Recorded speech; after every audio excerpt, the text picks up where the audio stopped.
We still don't have a sign language interpreter. The broadcast starts in minutes. Call Tamsanka. He's our comrade. He'll handle it.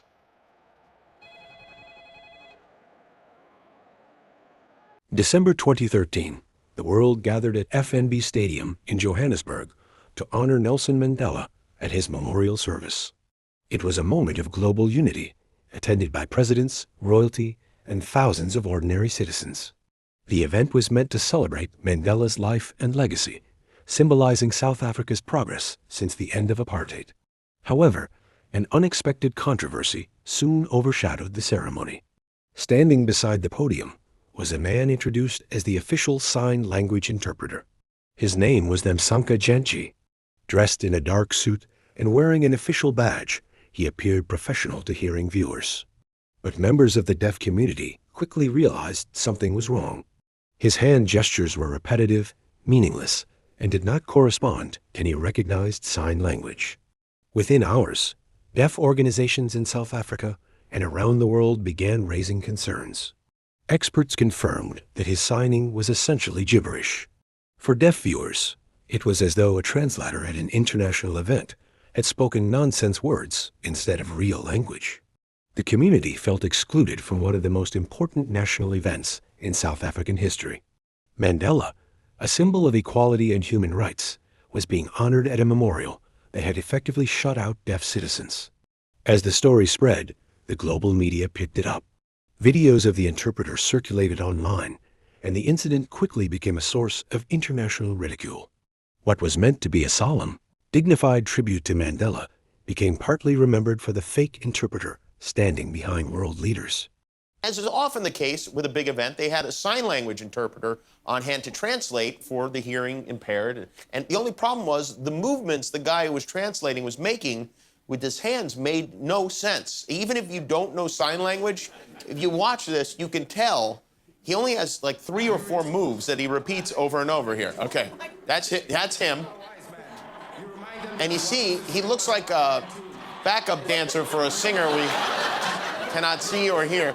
Almost immediately, viewers who actually do know sign language started calling him out online, and then video popped up today of the guy interpreting or doing whatever it was he was doing at other events too. So he's done this before. Now, I would love to know what this guy's story is. I mean, was this a prank? Is he a scam artist? Is he just very, very bad at his job? Subject of worldwide ridicule on venues like The Tonight Show. You know, I knew it was fake. Did you notice later in the speech, watch what he did here. It's so obvious. Madiba would emerge as the last great liberator. But Tamsanka Jantji is not laughing. He stands by his work, says he's a fully qualified sign language interpreter, that he's been trusted with other big events. But Jantji also said if he interpreted anything wrong at Nelson Mandela's memorial, then he asks for forgiveness. And in an interview with CNN, he dropped a bombshell. Me, I'm suffering from schizophrenic, which is controllable. I'm under a treatment positively in Streekfontein Hospital in Krugersdorp, right in South Africa. Did the South African government which staged the event catch any of that beforehand? I don't think any of the people that provided the services on that day's health profiles were discussed. So, I mean, if that was the case, then I might have missed something. That official says Jantji is not a fake. But if he had those mental health conditions, and given that he was standing just inches away from President Obama and other leaders, even if he wasn't armed, could he have been a threat to the president? Clearly he was in close enough proximity that he could have reached out and touched the president. The Secret Service relied on the host country to vet everyone on the podium before the event. Former Secret Service official John Tomlinson says if this had been in the U.S., the Secret Service would have likely prevented Jantji from getting close to the president. But attention then turned to Jantji's background. He claimed to be a trained interpreter and said he had worked at various government events. However, investigations revealed a troubling history. While his personal story was shocking, the larger concern was how he had been appointed to such a critical role. The memorial was a major state event attended by global leaders, yet it appeared that no proper vetting or credential checks had been conducted. Deaf organizations had not been consulted, and no professional bodies had verified his qualifications. This raised serious questions about the appointment process. Responsibility appeared unclear, with officials giving conflicting explanations about who had hired him. Some pointed to private contractors, while others mentioned government departments. The confusion suggested a lack of coordination and accountability.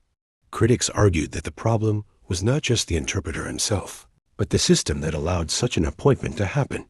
They pointed to weaknesses in vetting procedures and broader concerns about government competence. The incident became a symbol of bureaucratic failure and declining standards. For many South Africans, the embarrassment was painful. Mandela's memorial should have been a moment of pride, yet it became associated with a global scandal. The image of the interpreter making meaningless gestures behind world leaders came to symbolize deeper frustrations about governance and accountability. The government later promised an investigation and admitted that the situation was unacceptable. However, the confusion over who was responsible only increased public concern.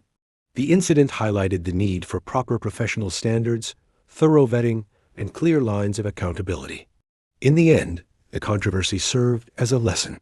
It showed how even a single failure in planning and oversight could overshadow an event of great historical importance. Mandela's legacy was built on dignity and equality, and the memorial incident reminded the nation of the need to uphold those values in every aspect of public life.